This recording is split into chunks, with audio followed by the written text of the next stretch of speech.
Good evening all of you. आप सभी लोगों का आलोक एकेडमी के यूट्यूब चैनल में स्वागत है। मैं आलोक सिंह आप सभी लोगों को लगातार वीडियोस अपलोड कर रहा हूं और जैसा कि आपने देखा होगा कि लास्ट वीडियोस में मैंने आपको टीईटी 2020 के पेपर से रिलेटेड कुछ वीडियोस अपलोड की हैं। कुछ हिंदी का पार्ट भी 30 क्वेश्चन आपको डाले हैं, मैथ का भी मैंने पार्ट डाला है और संस्कृत में भी टीईटी 2020 का पेपर मैंने अपलोड किया है 30 क्वेश्चन को। आज उसी से आगे हम आज टीईटी 2018 यूपी टेट 2018 का पेपर का संस्कृत वाला पार्ट डिस्कस करने वाले हैं और टीईटी 2018 में जो संस्कृत के 30 क्वेश्चन आए थे उनको आज हम लोग डिस्कस करेंगे, चर्चा करेंगे। तो स्टार्ट करते हैं हम लोग संस्कृत का पेपर। 30 क्वेश्चन कहाँ से कैसे आए हैं और क्या क्या उसमें क्वेश्चन के सॉल्यूशन है वो सब मैं आज चर्चा करने वाला हूँ। ठीक है, तो स्टार्ट करते हैं आज संस्कृत का पेपर। चलिए, तो संस्कृत में सबसे पहला क्वेश्चन ध्यान दीजिए, यहां देखिए आपकी स्क्रीन पे पहला क्वेश्चन है। 61 क्वेश्चन से स्टार्ट है। पहला क्वेश्चन है व्यंजन संधि का उदाहरण है। ठीक, तो व्यंजन संधि होती क्या है? तो व्यंजन संधि क्या होती है? ऐसी संधि जिसमें दो व्यंजन वर्णों का मेल या फिर एक स्वर और एक व्यंजन का मेल हो, उसे हम व्यंजन संधि कहते हैं। व्यंजन संधि की चार उदाहरण, मतलब इसमें उदाहरण बताना है: सज्जन, पावक, साधुत्तम और जलोद। तो ध्यान दीजिए, जो सज्जन है, इस सज्जन की अगर संधि विकसित की जाए तो इस संधि विकसित को करने पर क्या बनेगा? सत धन जन। तो यहां पर जो ता है वो कौन सा वर्ण है? व्यंजन वर्ण। और व्यंजन वर्ण आ गया है, मतलब दो व्यंजनों के मेल से व्यंजन संधि होती है, तो आंसर क्या हो जाएगा? ए। बाकी साधुत्तम, साधुतक्तम की संधि करोगे तो साधु धन उक्तम, यहां पर उ और उ का मेल हो रहा है, तो साधुत्तम में दीर्घ संधि है, स्वर संधि, दीर्घ स्वर संधि है। पावक, पावक में अगर संधि करोगे तो पौधन अका, यहां पर पौधन अका ये अयादि संधि है। ठीक है। जलोद, जलोद की संधि करेंगे तो जलधन ओद, तो इसमें भी कौन सी संधि है? इसमें स्वर संधि है। इसमें कौन सी संधि? वृद्धि स्वर संधि। तो ध्यान दीजिए, जलोद में वृद्धि स्वर संधि, साधुत्तम में दीर्घ स्वर संधि और पावक में अयादि स्वर संधि है। मतलब ये तीनों संधियां स्वर के उदाहरण है, स्वर संधि के उदाहरण है। और सज्जन में व्यंजन संधि, हमें व्यंजन संधि का उदाहरण बताना था। व्यंजन संधि का उदाहरण क्या हो जाएगा? सज्जन। सज्जन की संधि क्या होगी? सत धन जन। और अगर व्यंजन संधि में भी पूछा जाए कि सज्जन कौन सी संधि है, तो सज्जन में आपका चा वर्ग का मेल, ता वर्ग का मेल चा वर्ग से हो रहा है, इष्टुत संधि है इसमें। ठीक है, संस्कृत के अकॉर्डिंग जो लोग संस्कृत में संधि पढ़े होंगे उन्हें पता होगा कि व्यंजन संधि का इष्टुत संधि का उदाहरण है सज्जन। क्लियर? तो यहां पर व्यंजन संधि का उदाहरण क्या हो गया है? सज्जन। ठीक है, चलिए नेक्स्ट क्वेश्चन पे चलते हैं। तो यहां पर आंसर हो गया है आपका सज्जन, पहला।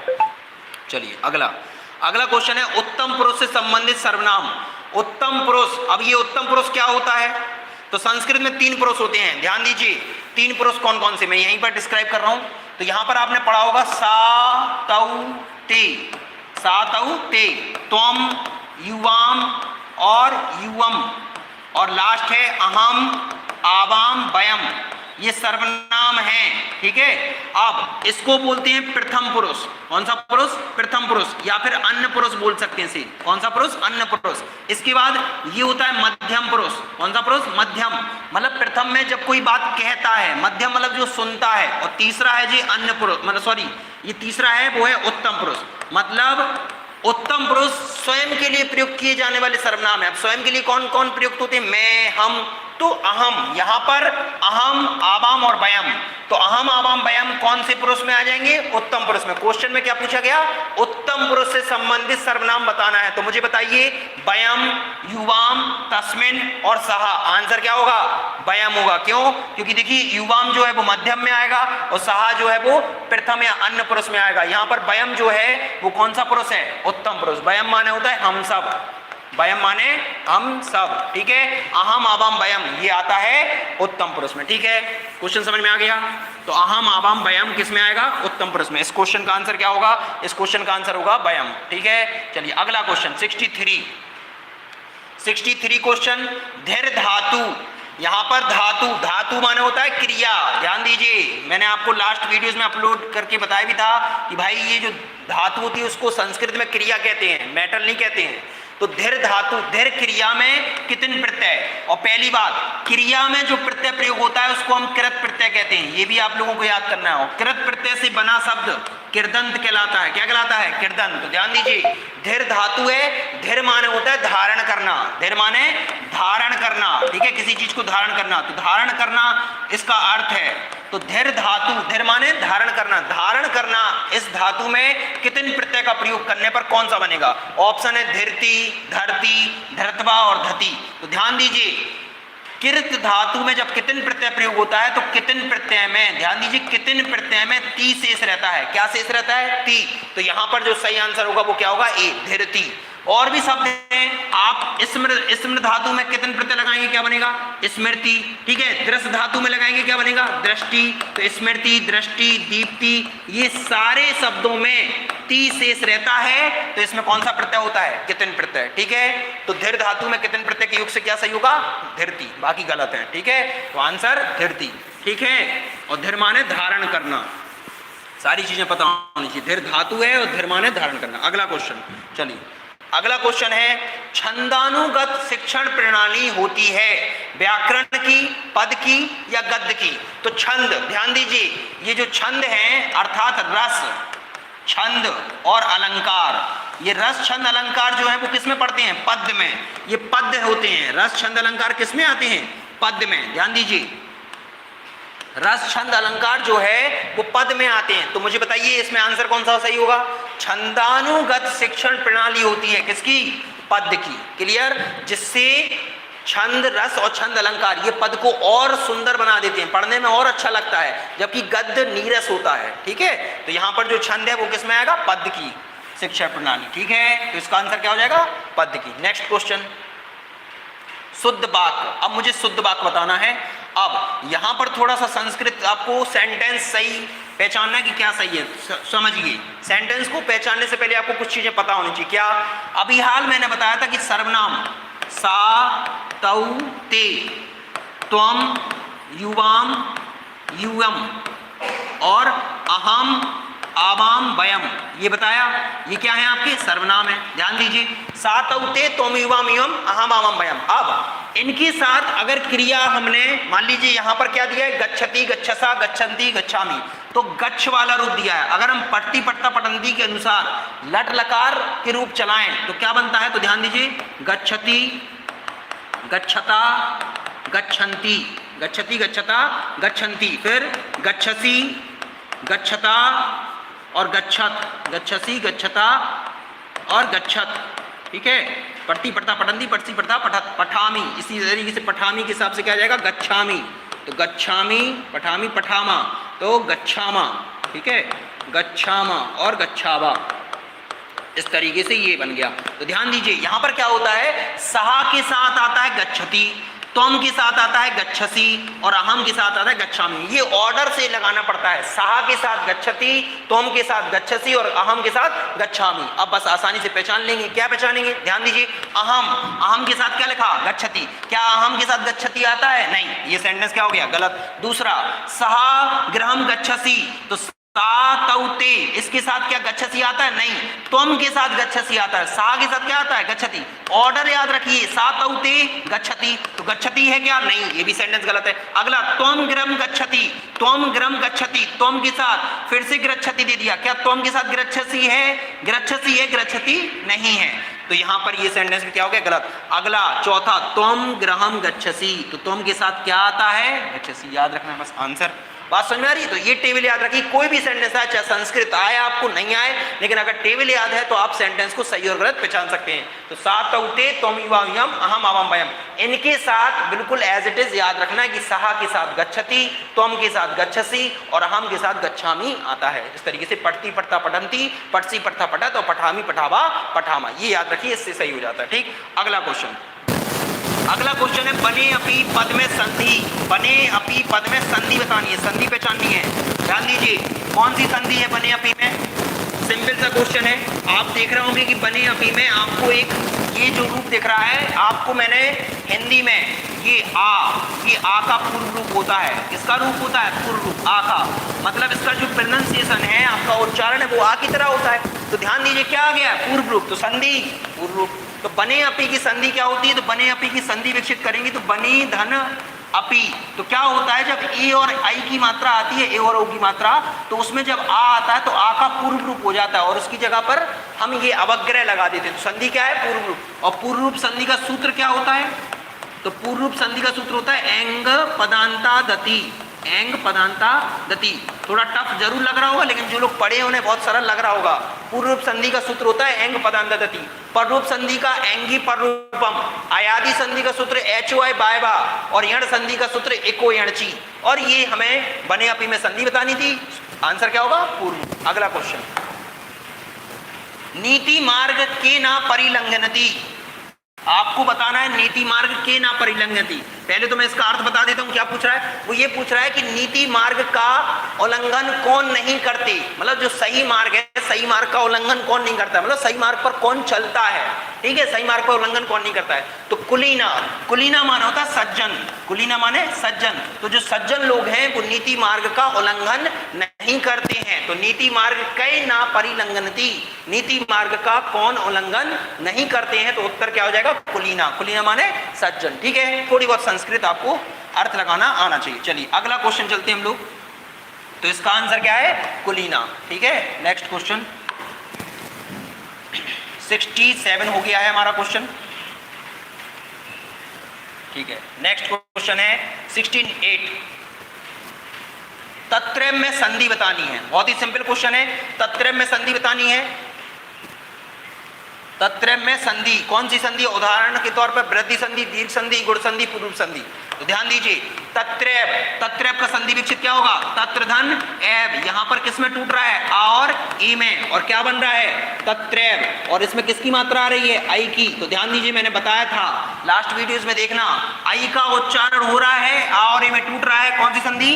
वृद्धि संधि। कौन संधि? वृद्धि संधि। चलिए अगला, वृद्धि संधि सूत्र क्या होता है वृद्धि संधि का? वृद्धि संधि का सूत्र होता है वृद्धि रेची।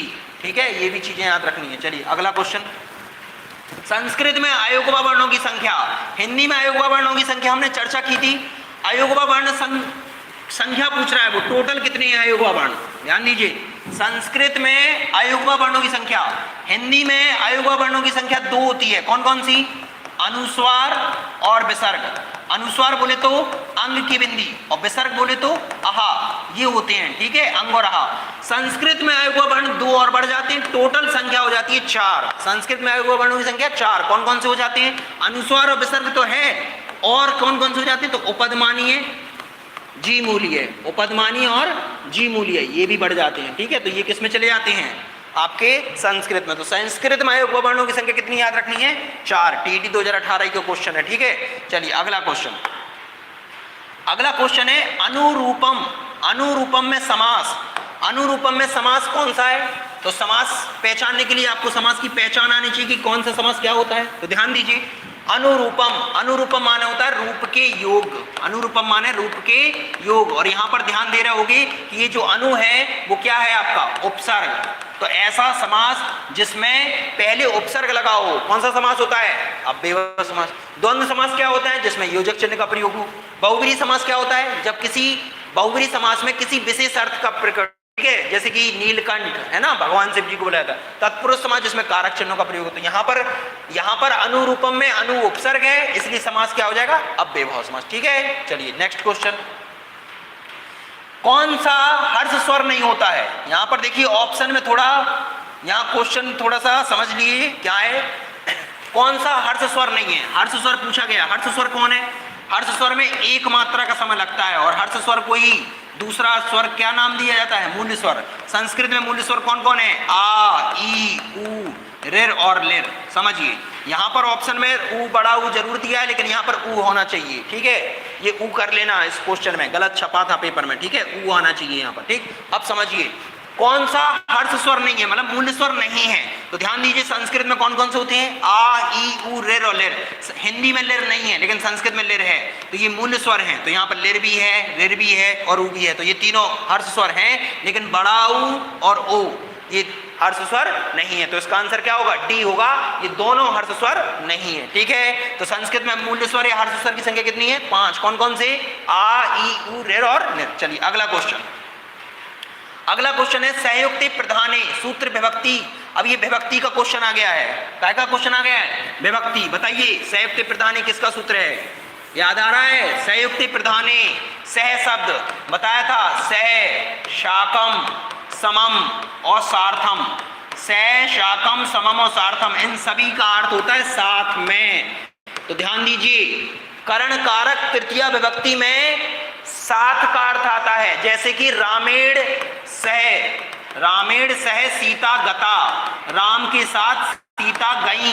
तो सह कौन सी विभक्ति आ रही है? तृतीया। तो यहां पर कौन सी विभक्ति होगी? तृतीया। तो संयुक्ति प्रधानी किसका सूत्र है? तृतीया विभक्ति का। सह साकम समम सार्थम, अर्थ क्या होता है? साथ में। क्लियर? चलिए, तो इसका आंसर क्या होगा? तृतीया विभक्ति। ये सूत्र याद होना चाहिए। ठीक है, अगला क्वेश्चन, बालकावपि संधि विच्छेद। बालकावपि का संधि विच्छेद करना है। अगला क्वेश्चन है बालकावपि का संधि विच्छेद। तो बालकावपि किसका उच्चारण हो रहा है? तो ध्यान दीजिए, इसका संधि विच्छेद जो होगा वो होगा बालकौ धन अपि। ध्यान दीजिए, इसमें आब का उच्चारण हो रहा है, और आब का उच्चारण कौन सी संधि में होता है? अयादि संधि में। और क्या बताया था? आब का उच्चारण होता है तो किसकी मात्रा आती है? औ की। आए आए अब आप, कुछ याद आ रहा है? तो बालकावपि का संधि विच्छेद क्या होगा? इस संधि विच्छेद होगा बालकौ धन अपि। बी ऑप्शन सही होगा। क्लियर? चलिए नेक्स्ट क्वेश्चन। नेक्स्ट क्वेश्चन, ठीक है। नेक्स्ट क्वेश्चन है 74। बगले को संस्कृत में कहते हैं, क्या कहते हैं? संस्कृत। मैंने बताया ना कि हर साल एक क्वेश्चन आपका पशु पक्षियों से रिलेटेड आ जाता है कि भाई संस्कृत में क्या कहते हैं। तो बगले को कहते हैं बका, याद रख लीजिए, बगले को बका। कपोता माने होता है कबूतर, कपोता माने कबूतर, ठीक है। चटका माने होता है चिड़िया, चटका माने चिड़िया। और काका, काका माने होता है कौआ, काका माने कौआ। इन्हें भी याद रख लीजिए, अगली बार पूछा जा सकता है। तो बगले को संस्कृत में क्या कहते हैं? बका, ठीक है। चलिए अगला क्वेश्चन। अगला क्वेश्चन है हरिये क्रुदति। हरिये क्रुदति में हरिये, हरिये कौन सा कारक है? अब यहाँ कारक से क्वेश्चन आ गया है। अब आपको मैंने बताया था विभक्ति कारक बहुत मोस्ट चैप्टर है, और मैंने आपको एक सूत्र बताया था क्रुदति। ध्यान दीजिए, आपको अगर हरि के रूप याद है तो आप समझ सकते हो कि हरिये में चतुर्थी विभक्ति है, और यहाँ सूत्र होगा चतुर्थी विभक्ति किसकी होती है? ध्यान दीजिए, चतुर्थी। चतुर्थी विभक्ति किसमें होती है? संप्रदान कारक में। तो उत्तर कौन सा हो जाएगा? संप्रदान कारक। कौन सा उत्तर? संप्रदान कारक। मैंने बताया था क्रुद्ध द्रोह, क्रुद्ध द्रोह रूप सृष्टयो, ये सूत्र आपकी कॉपी में लिखा होगा, आपने पढ़ा भी है मुझसे। क्रुद्ध द्रोह रूप सृष्टयो, ये क्रुद्ध द्रोह रूप सृष्टयो किसका सूत्र है? तो चतुर्थी विभक्ति और द्वितीय विभक्ति दोनों में क्रुद्ध धातु आती है। लेकिन अगर क्रुद्ध धातु में उपसर्ग लगा हो, ध्यान दीजिए, क्रुद्ध धातु में अगर उपसर्ग लगा है तो द्वितीय विभक्ति होती है, और अगर उपसर्ग नहीं लगा है तो चतुर्थी विभक्ति होती है। क्या यहाँ क्रुद्ध धातु में उपसर्ग लगा?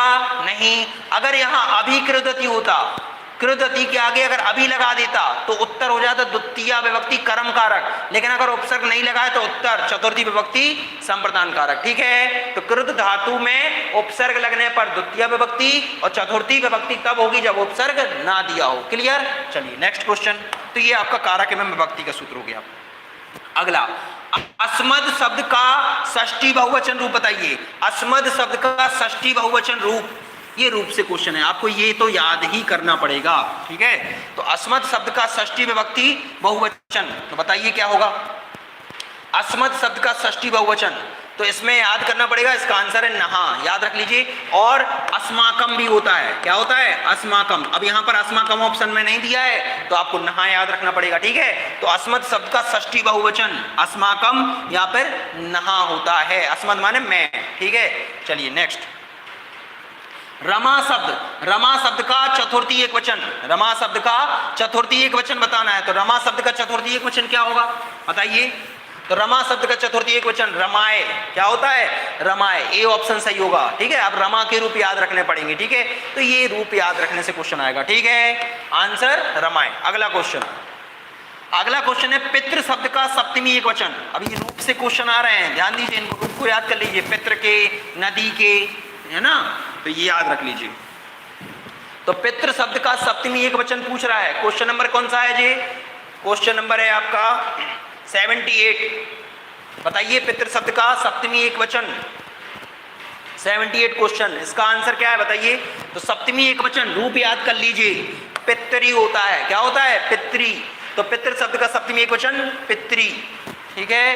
तो पितरी, पितृवो, है ना, पितृवी, पितरो और पितृसु, ठीक है। तो सप्तमी व्यक्ति एकवचन पितरी। अगला क्वेश्चन, अगला क्वेश्चन है एक प्रत्याहार के अंतर्गत आने वाले वर्ण आते हैं। ध्यान दीजिए, एक प्रत्याहार के अंतर्गत, मैंने प्रत्याहार की क्लास आपको फर्स्ट वीडियो आपको प्रत्याहार से रिलेटेड ही डाली थी और मैंने बताया था कि प्रत्याहार से क्वेश्चन जरूर आते हैं।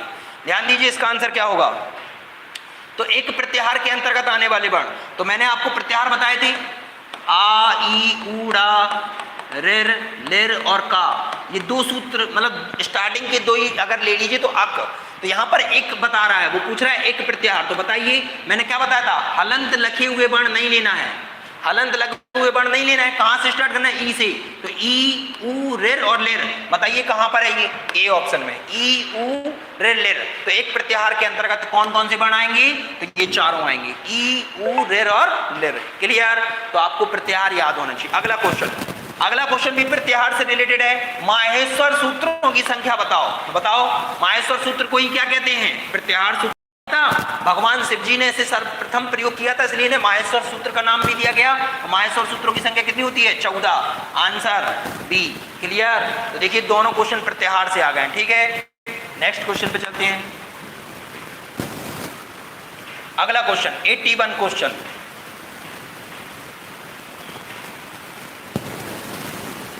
अगला क्वेश्चन है डा। ये डा डलिया का है, डा डलिया का उच्चारण स्थान बताना है। देखिए, अगला क्वेश्चन है डा का उच्चारण स्थान। उच्चारण स्थान की दृष्टि से वर्ण बताए थे, उच्चारण स्थान की दृष्टि से वर्ण बताया था। तो डा डलिया, डा डलिया कौन सी लाइन में आता है? टा वर्ग में। टा, ठा, डा, ढा और अड़ा। तो टा वर्ग को क्या बोलते हैं बताइए? तो टा वर्ग को बोलते हैं मूर्धा। बताया था, कंठ, तालु, मूर्धा, दंत, ओष्ठ। तो कंठ में आते हैं का वर्ग। कंठ में कौन सा वर्ग आता है? का वर्ग। तालु में कौन सा वर्ग आता है? चा वर्ग। और नासिक में पंचम अक्षर।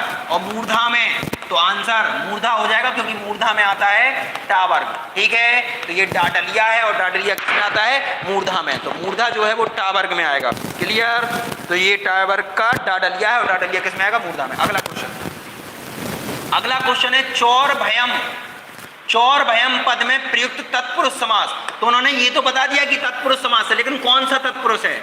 कल लास्ट वीडियोस में आपने देखा होगा, मैंने बताया था जो तत्पुरुष समास है वो द्वितीय से सप्तमी विभक्ति तक होता है। तो इसमें वो विभक्ति पूछ रहा है चौर भयम। चौर भयम माने चोरों से भय, चोरों से भय। तो भय के अर्थ में कौन सी विभक्ति होती है? पंचमी विभक्ति। उत्तर पंचमी, पंचमी तत्पुरुष होगा। दूर होने का भाव आ रहा है, तो कौन सा तत्पुरुष? पंचमी तत्पुरुष। सॉरी, कौन सा तत्पुरुष? पंचमी तत्पुरुष। क्लियर? चलिए नेक्स्ट क्वेश्चन पे चलते हैं। पितरन शब्द में, पितरन शब्द में विभक्ति और वचन बताना है। पितरन शब्द में कौन सा विभक्ति वचन है? ठीक है, तो पितरन शब्द के रूप, पितृ के रूप याद करोगे तो वहां से याद आएगा कि पितरन शब्द में द्वितीय बहुवचन है। कौन सा बहुवचन है? द्वितीय बहुवचन, ठीक है।